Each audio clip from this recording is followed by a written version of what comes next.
Ministère Bethesda. Ministère Bethesda. Ministère Bethesda. La Bible déclare au verset 19, les serviteurs d'Isaac creusèrent encore dans la vallée et ils y trouvèrent un puits d'eau vive. Et nous savons, nous en avons déjà parlé ici, et le fait de creuser le puits, c'est la recherche de Dieu. Vous voyez, et ce puits qui contenait de l'eau vive. L'eau vive, c'est la parole de Dieu qui entre en contact avec quelqu'un bien-aimé dans le Seigneur et qui vous fait tellement de bien. Et avant de creuser ce puits-là, la Bible dit que les précédents puits avaient été recouverts. Le diable vous fera la guerre lorsque cette union avec Dieu se confirmera dans votre vie. Le diable vous fera la guerre. Et on va vous dire que ce puits-là sera contesté. Donc chaque fois que vous chercherez à établir une relation avec Dieu en creusant, en ayant accès à de l'eau, les gens viendront contester. Mais ce qu'ils contestent, c'est parfois une habitude mère, une habitude maîtresse qui vient régulièrement lorsque vous trouvez la volonté et la force et le courage de prier, de faire un programme de prière. Il y a toujours quelqu'un qui vient vous ralentir. Mais ce quelqu'un-là, ce n'est pas un être humain, c'est parfois une émotion, une habitude. C'est quelque chose qui se dresse, mais qui est dans votre vie. Il y a une chose qui va contester le puits. Et la Bible dit qu'il allait puiser encore plus loin.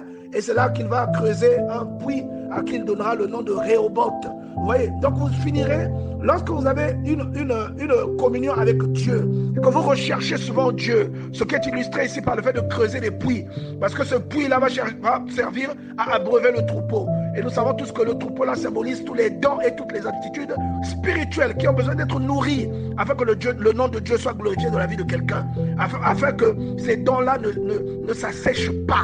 Vous voyez, et chaque fois que vous creusez, il y a une contestation. Chaque fois que vous prenez une décision, il y a une contre-décision qui naît d'une habitude que vous n'arrivez pas à laisser. Il y a une contre-décision qui naît d'une tentation devant laquelle vous avez des problèmes. Et le Seigneur dit, ne vous arrêtez pas. Comme Isaac, il ne s'est pas arrêté. Il a continué à creuser, jusqu'à creuser l'ultime puits qu'il a nommé Rehoboth, bien-aimé dans le Seigneur. J'aimerais que quelqu'un comprenne ce que Dieu essaie de lui dire ce matin.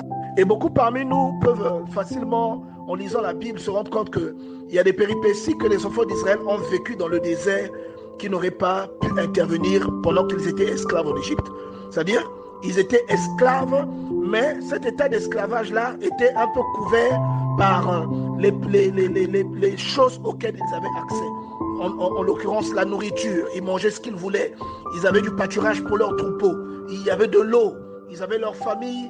Ils avaient des maisons. Et ils avaient de quoi s'abriter du soleil, etc., etc. Mais lorsque la délivrance intervient, bien aimé, j'aimerais que tu comprennes que la délivrance, souvent, elle coûte cher. La délivrance, elle va te coûter très cher. Lorsque Dieu vient dans ta vie, c'est comme quand tu donnes naissance à un enfant. Cet enfant-là, quand il va naître, tu seras heureux. Mais avant que l'enfant naisse, il y a les douleurs de l'enfantement. Vous voyez? Donc, souvent, un heureux événement, je le dis régulièrement, il est précédé par une douleur. C'est pourquoi vous allez remarquer qu'avant une grâce, généralement, il y a une tribulation. Avant une grâce, il y a d'abord des pleurs, il y a des lamentations. Et vous voyez que lorsqu'ils sortent de là, ils commencent à dire on aurait dû rester en Égypte. En Égypte, au moins, on était assis près des chaudrons de viande. En Égypte, au moins, on n'avait pas tel ou tel problème. Pourquoi? Parce qu'aujourd'hui, lorsque quelqu'un vit sa vie comme il l'entend et qu'il peut subvenir à ses besoins et qu'il peut obtenir ce qu'il veut, il ne se soucie pas de son salut.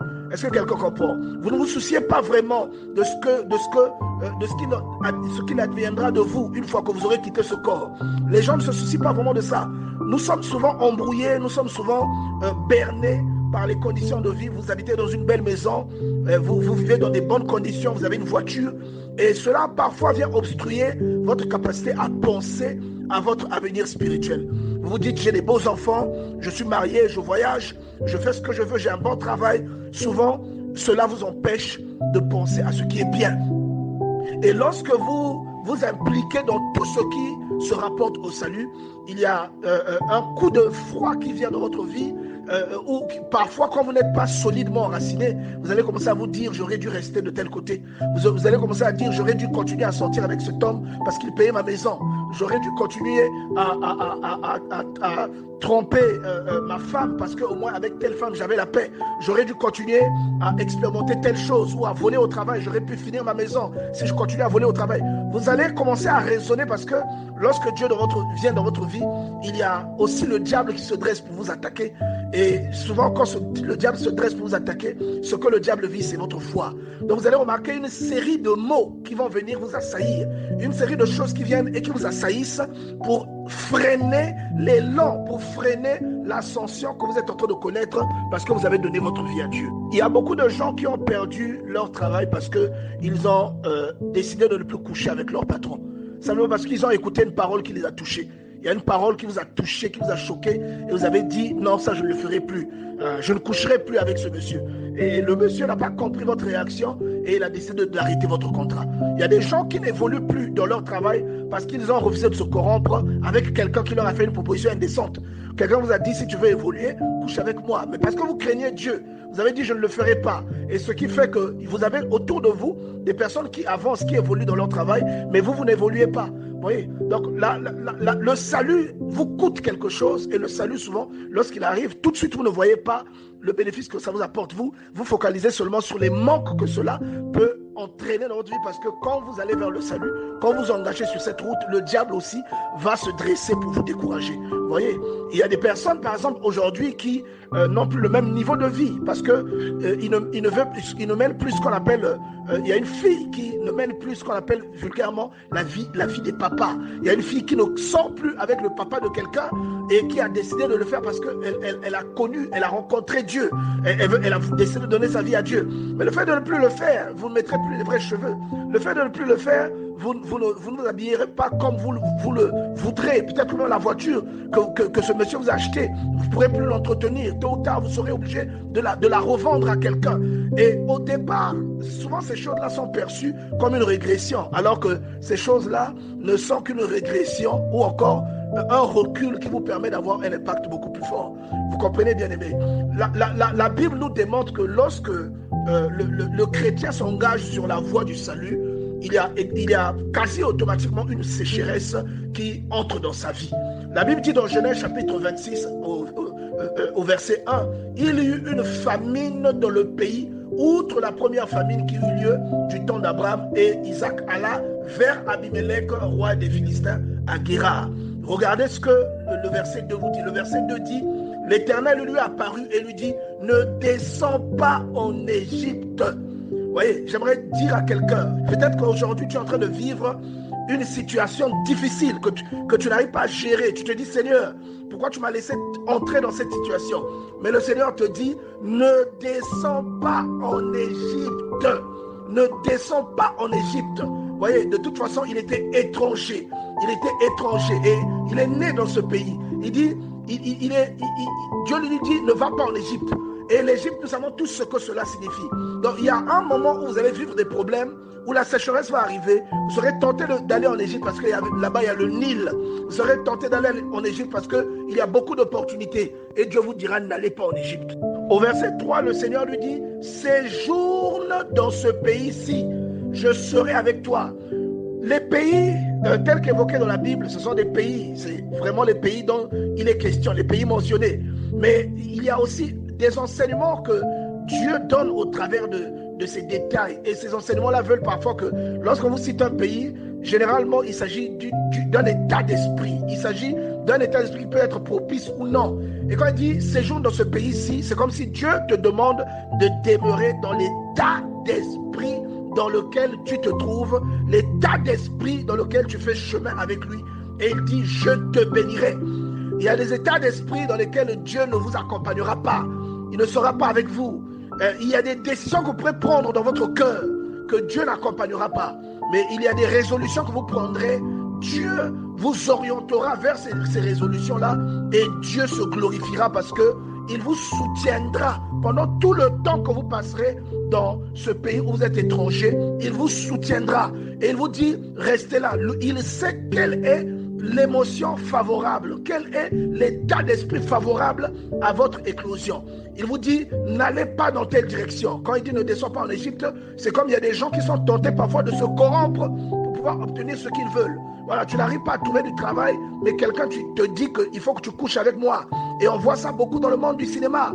On a beaucoup d'acteurs, d'actrices célèbres qui aujourd'hui témoignent que pour réussir, ils ont dû ou elles ont dû coucher avec des gens. Est-ce que vous comprenez? Et ce n'est pas que dans ce monde-là, même dans nos milieux, même dans le milieu du travail, dans le milieu du spectacle, il y a des gens qui couchent pour avoir un visa, des gens qui couchent pour avoir un titre de séjour, il y a des gens qui couchent pour avoir de la nourriture.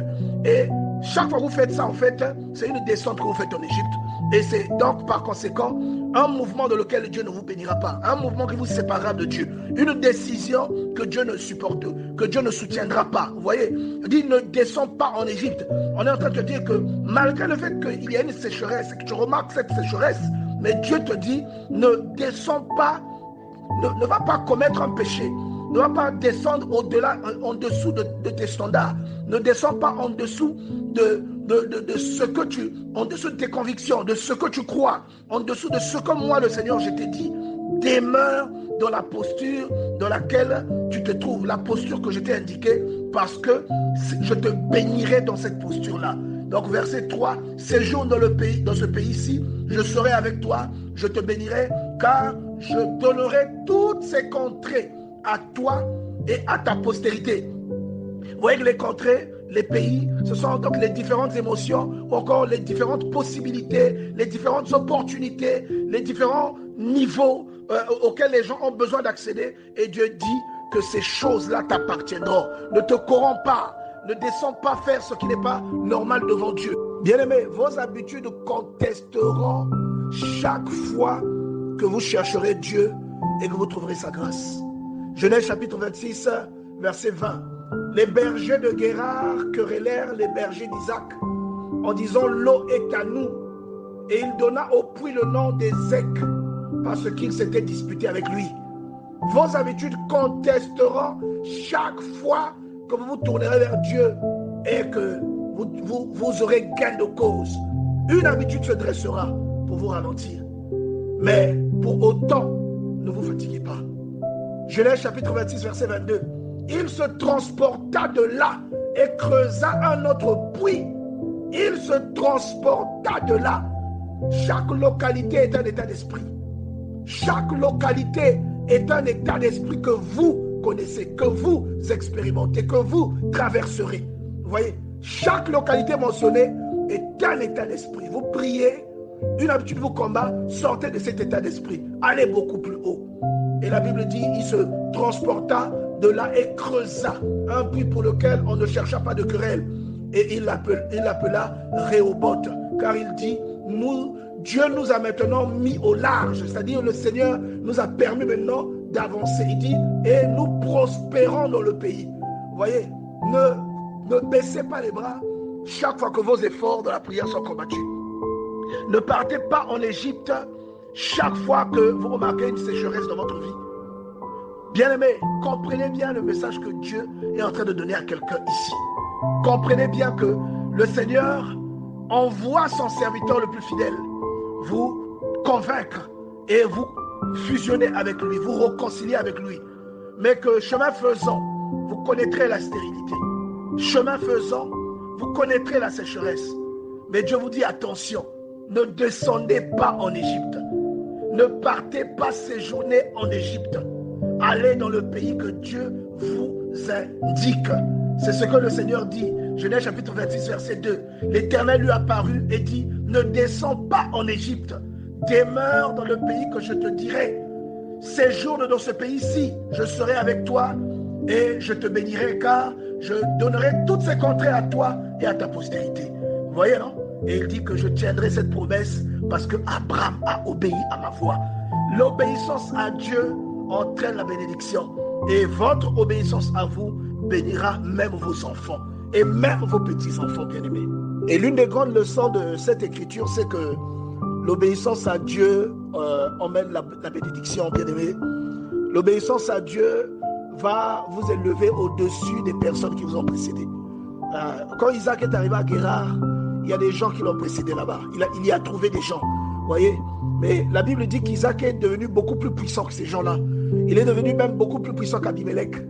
Est-ce que vous comprenez? Donc, l'obéissance, quand vous obéissez à Dieu, le Seigneur a la capacité de vous élever au-delà des personnes qui sont les représentants, sinon les figures que les gens regardent dans les domaines respectifs ou encore dans le domaine précis dans lequel vous vous engouffrez.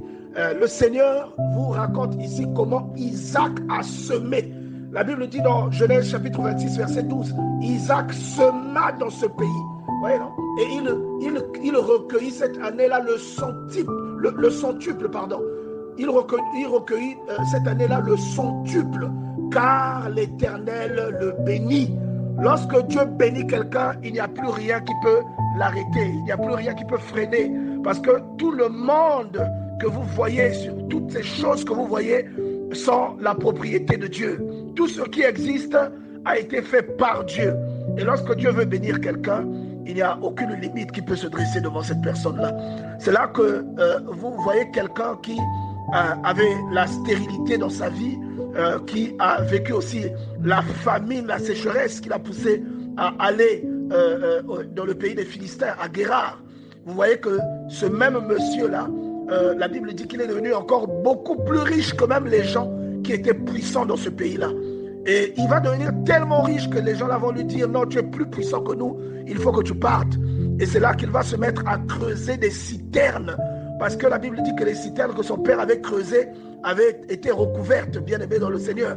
Et voilà encore une autre parole puissante. Vous voyez, je bénis Dieu pour sa parole et aussi pour tous ces messages, toutes ces leçons spirituelles qu'il nous donne au travers de sa parole. Des choses qui sont dissimulées, que nous pouvons voir clairement et qui nous donnent des leçons parfois qui sont cachées et des leçons qui viennent pour augmenter notre foi.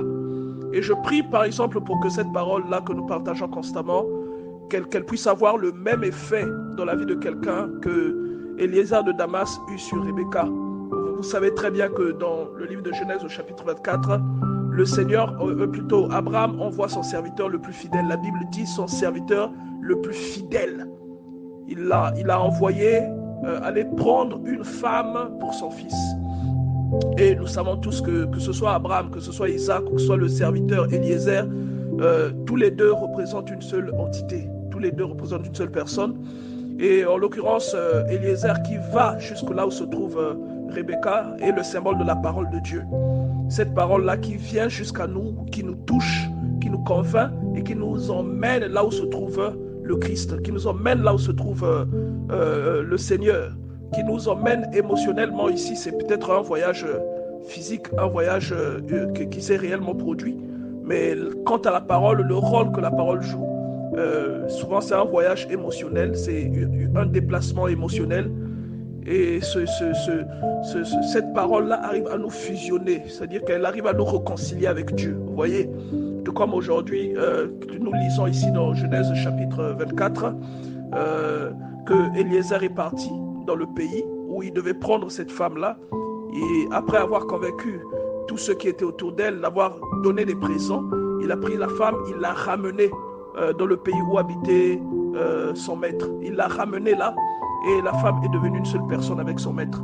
Et la Bible nous explique comment, une fois que Eliezer a rencontré les parents de la femme, comment il leur a donné les présents, comment il leur a exposé la situation de qui était Abraham, de comment Dieu avait béni Abraham, la fille va accepter donc de le suivre. Et la Bible aussi précise que lorsqu'ils sont arrivés, que Isaac a conduit Rebecca dans la tente de sa mère, qui était décédée, qu'il fut consolé de la mort de sa mère, il fut consolé du vide qu'il y avait en lui. Et bien aimé, vous savez, dans la vie d'une personne, même si vous êtes heureux, vous ressentirez toujours un vide, mais ce vide-là, il n'y a que Dieu qui peut le combler. Vous voyez, ce vide, il n'y a que Dieu qui peut le combler. Et celui qui peut vous emmener là où se trouve le Seigneur, c'est sa parole. Vous voyez, c'est sa parole à lui qui viendra convaincre tous les éléments. Vous voyez que tous les membres de la famille cités, en l'occurrence le frère de Rebecca qui s'appelle Laban et ensuite le père de ce dernier, tout ça ce sont des des habitudes. Tout ça, ce sont des choses qui ont une fusion, enfin qui ont une forme d'expression dans votre comportement. Ce sont des choses parfois qui dominent sur vous, des choses qui vous indiquent la voie que vous suivez. C'est parfois votre conviction ou parfois même votre instinct, votre comportement, toutes ces choses-là qui déterminent qui vous êtes avant que la parole de Dieu ne vienne vous saisir. Et finalement, lorsque la parole de Dieu vient, elle fait son travail et que vous décidez librement de suivre le Seigneur, vous allez dans la direction que le Seigneur vous indique et vous y rencontrez, vous y rencontrez ce qu'on peut définir ici comme la réconciliation. Le Seigneur alors vous réconcilie avec lui-même. Vous voyez, et c'est l'unification de Isaac avec Rebecca. Mais il y a une chose aussi importante que nous devons noter. La Bible dit que Rebecca était stérile. Et pourtant, vous voyez bien que Rebecca était promise à Isaac. Vous voyez bien que c'est Dieu qui a voulu de cette union. Mais la Bible dit quand même qu'elle était stérile. Et vous savez, lorsque quelqu'un accepte de suivre Dieu, il y a une série de problèmes de foi qui se soulèvent dans la vie de cette personne. Et ces problèmes-là sont souvent consécutifs à la conversion. C'est-à-dire que vous vous convertissez et vous allez remarquer que juste après votre conversion, il y a souvent des problèmes qui vont commencer à s'illustrer. Vous voyez? Et nous pouvons lire par exemple une illustration à peu près similaire dans Genèse chapitre 26 à partir du premier verset où la Bible dit qu'il y a une famine dans le pays. Vous comprenez, bien-aimés dans le Seigneur? Ministère Bethesda. Ministère Bethesda. Ministère Bethesda.